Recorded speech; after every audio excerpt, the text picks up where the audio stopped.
मुगल-ए-आज़म की कहानी। बहुत समय पहले की बात है।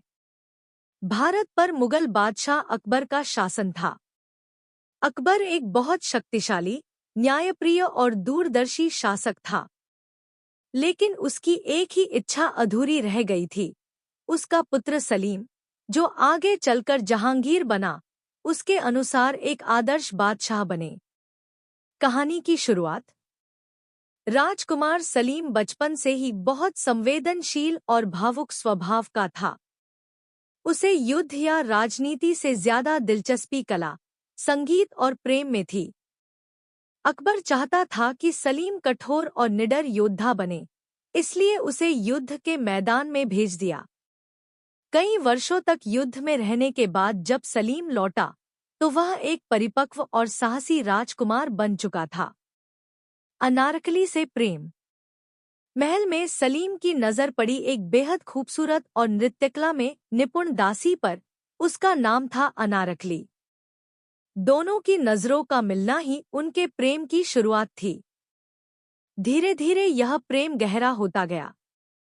लेकिन जब अकबर को इस प्रेम की खबर मिली, तो वह बहुत क्रोधित हो उठा।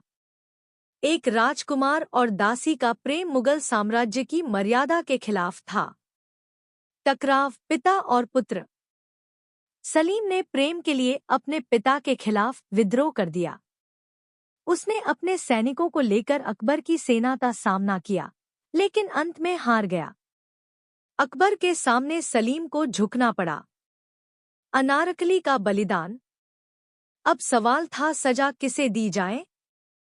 अकबर ने कहा, या तो सलीम अपना प्रेम छोड़ दे या फिर साम्राज्य। सलीम ने अनारकली को चुना। लेकिन अनारकली ने सलीम की जान बचाने के लिए खुद को कुर्बान करने का निर्णय लिया। कहानी के अंत में बताया जाता है कि अकबर ने आदेश दिया कि अनारकली को दीवार में जिंदा चिनवा दिया जाए। कुछ कथाएं कहती हैं कि अकबर ने गुप्त रूप से उसे जाने दिया, लेकिन सलीम को हमेशा लगा कि उसका प्यार मर गया। संदेश। मुगल-ए-आज़म सिर्फ प्रेम की कहानी नहीं है, बल्कि त्याग, संघर्ष और मर्यादा की कहानी है। यह दिखाती है कि सच्चा प्रेम सत्ता से बड़ा होता है और इतिहास में भी अमर हो जाता है।